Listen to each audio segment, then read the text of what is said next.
my beloved Boss Mike Cervera.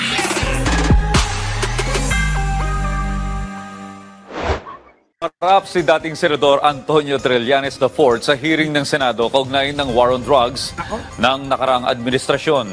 Nako po, eto na mga kababayan, dadalo na. Dadalo na si dating Senator Trillanes na magiging mayor ng Caloocan, no? Kaya yung mga taga-Caloocan, huwag niyong kakalimutan. Ha? Huwag niyong kakalimutan sa susunod na halalan. Na ano, itong mayor ng Caloocan, halal nyo. Pasok. Ano to? Samantala, pinuri naman ni Senadora Risa Hontiveros ang recalibrated na diskarte ng Philippine National Police sa kampanya kontra iligal na droga. Nako. Si Daniel Manalastas sa detalye.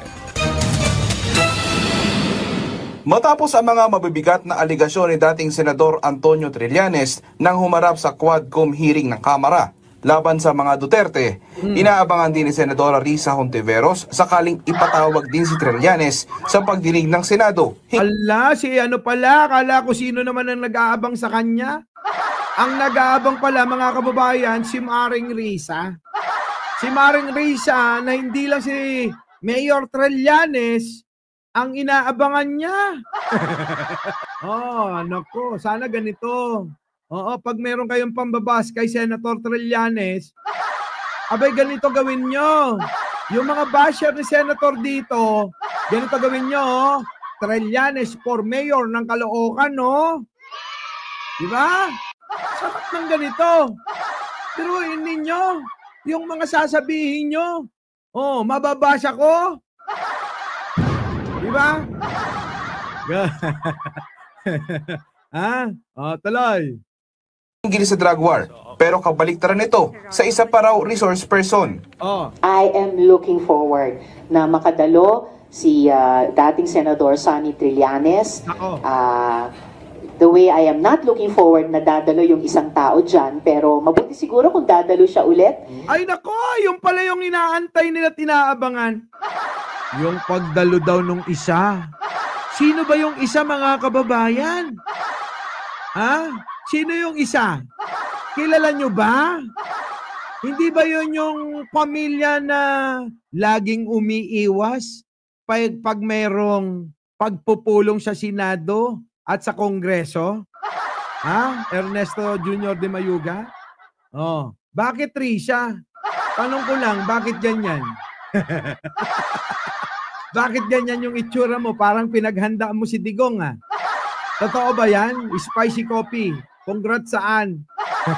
Ha, Marja? Opo, ha? Oo, naku! Biruin nyo, mga kababayan. Konting kembot na lang, ha? Sa mga hindi pa nakapag-subscribe, kayo naman, wag kayong magpapatalo sa mga DDS dito. Buti pa sila nakasubscribe. Samantalang kayo, ha? Hindi. Di ba? Tanong nyo sa kanila. Oh, mga DDS, nakasubscribe ba kayo dito? Oh, tanungin nyo, kita nyo, sasagot yan. Oo. Ha? Tuloy. Risa. Pero kabaliktaran nito sa isa pa raw resource person. I am looking forward na makadalo si dating Senador Sonny Trillanes. The way I am not looking forward na dadalo yung isang tao dyan, pero... Ang arte mo, Risa. Kaya nagagalit sila. Kasi sasabihin mo lang naman na dadalo si Tanda. Yung bang hindi na mahila yung paa. Ang dami pa bang sinasabing dyan. Kaya sila galit na galit eh. Pati tuloy ako nadadamay eh. Oo, meron tayong bagong subscriber, oh. Sino yon? Oo. Tabi pa more. Kanino ko tatabi? Sa'yo ba? O kay Jen Angeles? Natutulog na. Oo. Oh, di ba? Paring Jack. Ito na, mga kababayan. Tuloy na natin. Mabuti siguro kung dadalo siya ulit. Dapat dumalo. Bakit ba yung mga DDS dito? Bakit di nyo sabihin? Ha? Sa inyong poon, sa inyong hinahangaan, sa inyong kapitapitagan. Para sa inyo lang. Huwag nyo kaming idadamay dyan. Ha? Sabihin ninyo, Gongdi, dumalo ka naman.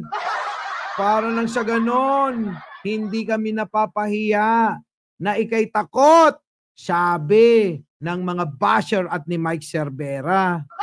Diba? Oh, Chris Angel, boss, may daga. Ay, hayaan nyo na. Oh, Winterhand. Tuloy. Dahil siya po talaga yung front and center nitong war on drugs at extrajudicial killings. Ako, grabe naman yung banat na yun. Tony Salinas, oh. Sabi, siya daw yung front and center. Grabe ka, ha? Pero si Antonio, sumilip pa. Kung inyo makikita, ayun, nakasilip, konti na lang, magkamukha na kami, Diba? Aloy. Sagot ni Trillanes, bukas siya na dumalo sa pagdinig ng Senado. Kinumpirma rin Buti pa siya, bukas na bukas, Samantalang yung idol ng mga nandito. Takrot, apo. Mabutang. Agtigargarlatag. Na apo, ganito. Ang matapang na tao, abay walang uurungan kahit sino. Biruin ninyo. Hearing pa lang yan, Chichi Burichi. Yung mga nandudong na hinahangaan ng mga tangat bobo. Biruin nyo, takot na takot. Takot ba kayo kay Trillanes o kay Risa? Kay Risa o kay Trillanes? Nako, parehas daw. Kaya hindi lang itlog ang nanginginig. Pati daw yung hotdog. Oo. Nginig. Tuloy. ng dating senador na ipepresenta niya sa pagdinig ng Senado ang mga pinresenta sa Quadcom ng Kamara. Pero masasaktan na naman si Digong yan. Mambabato na naman ng mic yan. Diba? Aamba na naman ng ganito kay Risa yan. Diba? Paano yun? Samuel Usi, thank you naman. Sana oil. Diba? Jepoy. Kita nyo naman si Digong. Dumalo ng hearing, Halos iba to yung microphone. Tapos katabi niya na lang si Dilima. Abay, gusto pang jumbagin yun. Kababaeng tao nun. Diba? Pinakulong mo na't lahat-lahat. Ngayon, yari ka ngayon. Dahil parang ang mga grupo ni Dilima, abay nagsanib puwersa sa puwersa ni Pangulong Bongbong. Para bang nangyari yung dati mong kaaway naging kakampi mo ngayon. At dati mong kakampi ay kaaway mo na ngayon. At noon gusto mong kunin ang damdamin at simpansya ng mga kaaway nyo noon. Ang problema at nakakahiya, hindi ka tinanggap doon. Di ba si Sarah pumunta doon? Saan sa Naga? Tapos kinarjak ni Nanay Lenny. Kita nyo? Kaya ngayon yung mga DDS, abay kanya-kanyang pagtatanggol sa pagkapahiya ni Sarah Pusit. Sabi ni Sas, okay lang daw makipagkita yung vice-presidente at dating vice-presidente. Pero nung araw, kung banatan nila, grabe mga kababayan. Si Nanay Lenny, halos hindi makain yung mga pinagsasabi. Di ba? Tuloy. Pero ayon sa chairperson ng Blue Ribbon Subcommittee na si Senate Minority Leader Coco Pimentel, ang iimbitahan lang nilang resource. Naku, ito naman si Pimentel. Senator. Makinig ka, Senator. Nagkita na tayo. May picture pa tayong dalawa. At nung nagkita tayo, kinamayan mo ko, sabi ko, basher mo ko, di ba? Alam ni Laila Collins yan. Di ba? Pero bakit naman ganon? Ibig mo bang sabihin sa sinasabi mo, si Trillanes, hindi mo padadaluhin? Abay, teka muna. Halata na yan, ha? Di ba? Halatang halata na yan! Huwag ganon po siya. Ito, ginangat-ngat kong... masarap yan. Tapos meron kang red horse. Nakita ko, ballpoint man. Di ba? Sarap niyan. Pusit, red horse. Nakaw, mga kababayan. Pag sinipa ka ng red horse, ang maalala mo, si Sarah, hindi na yung pusit, ha? At nandito na rin si Direk Freddy Valera. Bakit ka Ano? Hindi ko alam yon. Wala akong alam. Oo. Wala akong alam dyan. Si Direk Freddy, wala akong alam. Huwag niyo akong tatanungin siya, wala akong alam. Basta ako, cool lang. Ganon, ha? Okay. Hoy, sa mga hindi pa, tumitira sa puwet niya. Direk Freddy Valera, tirahin nyo na. Pwede ba? Hanggat maaari, mga kababayan. Puntahan nyo, pindutin nyo tong channel na to. At makikita nyo yung subscribe. Pindutin. Tapos lalabas yung alin. All. Pindutin nyo yung all. Para na sa ganun, lagi kayong updated sa mga vlog niyan. Okay, pwede ba yun? Okay, tuloy. Person ay mga may personal knowledge tungkol sa war on drugs ng nakalipas na Duterte. Ay, may kasama mo ako nung kumamay saya. Kasama ka ba nun? Putik na. Oo nga, no? Kasama ka pala nun. Oo nga, naalala ko na. Sige. Eto na. Pasok. Ano na, nawala tuloy tayo. Dito tayo kay Ito, senador na to. Kahit pa magkaibigan tayo at magka-brad tayo. Brad kami niyan. Iisa lang ang aming fraternity niyan. Bro tags. Nandito na. Tuloy. Minority Leader Coco Pimentel, ang iimbitahan lang nilang resource person ay mga may personal knowledge tungkol sa war on drugs ng nakalipas na Duterte administration. Nang tanungin ng direkta, oo nga, bakit? Si Trillanes, walang yung kinalaman yun? Maraming kinalaman yun kasi Senator Coco, mawalang galang sa'yo. Baka nakakalimutan mo, si Trillanes lang ang tumayo para may porsige yung lahat ng kaso. Di ba mga kababayan? Maya and UK. Oo. Di ba? Si Trillanes lang mga kababayan ang nagpursige sa lahat ng kasyong kinakaharap ngayon ni Digong. Tapos sasabihin mo, paparinig ka na dapat yung may kinalaman lang sa lahat ng kaso? Putik naman yan. Teka muna. Padalahin mo na. Baka mamaya awayin ka nila. Di ba? At kita mo siya nga lang. Trillanes lang malakas. Tama. Kita mo yung mga comment dito. Sabi ni Rhea Ducusin, hindi naman to nagko-comment pero napa-comment to. Si Clark Sam nandito. Yun, pantanggal pagod, idol. Kagagaling lang. Nako! Uminom ka muna ng tubig bago ka manood. Jay Brillante, nandyan na. Pasok.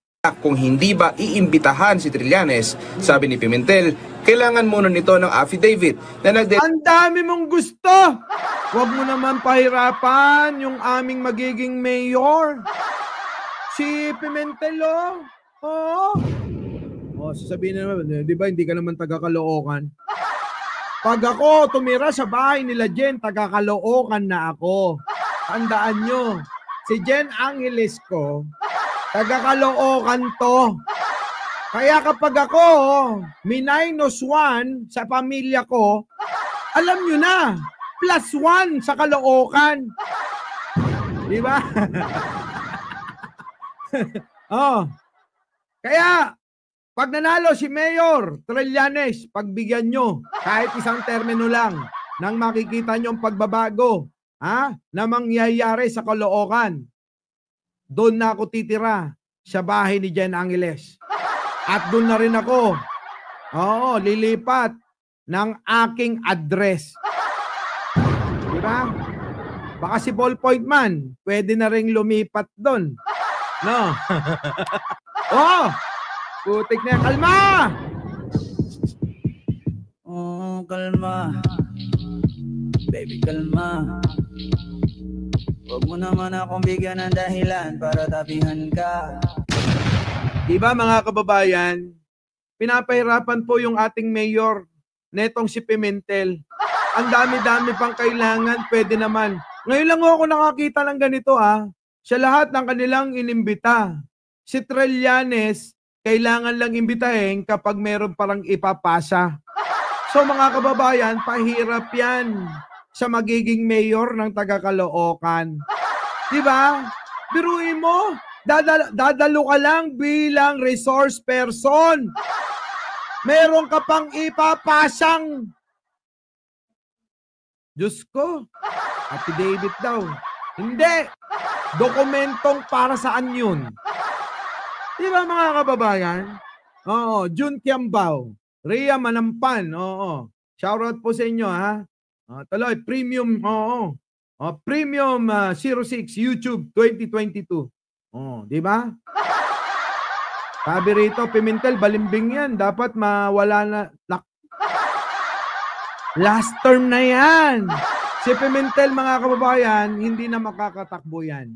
Isa yan sa mawawala sa Senado na pampapalitan. Kasi mga kababayan, tapos niya na yung kanyang termino. 3 termino na naging senador yan. So, ibig sabihin, 9 na taon na senador yan.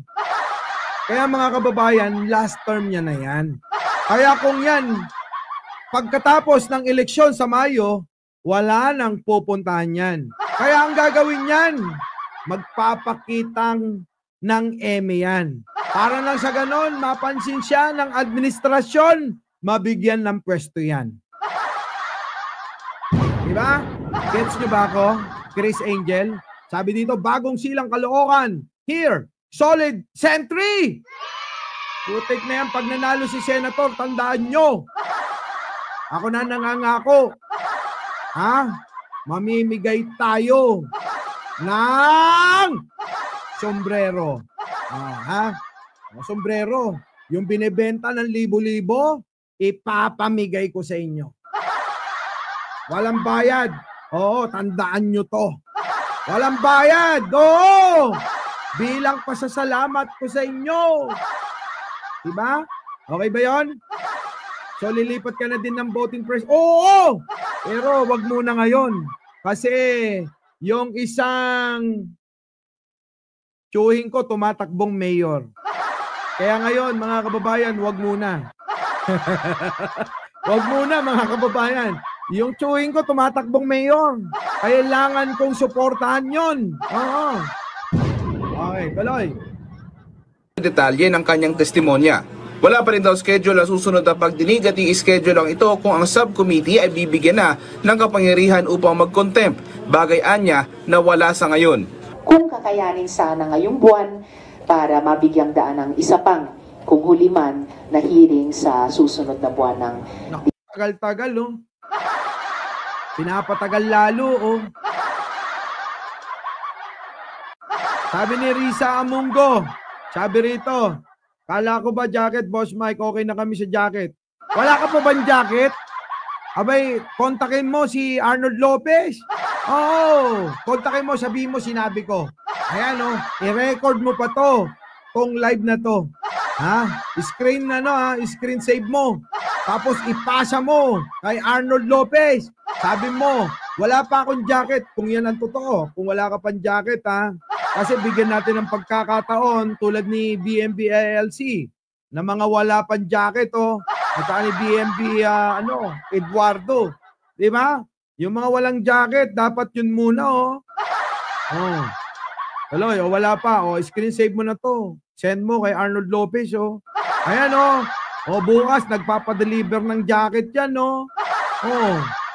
Di ba? Kasama yung isang abogado. Ewan ko bakit,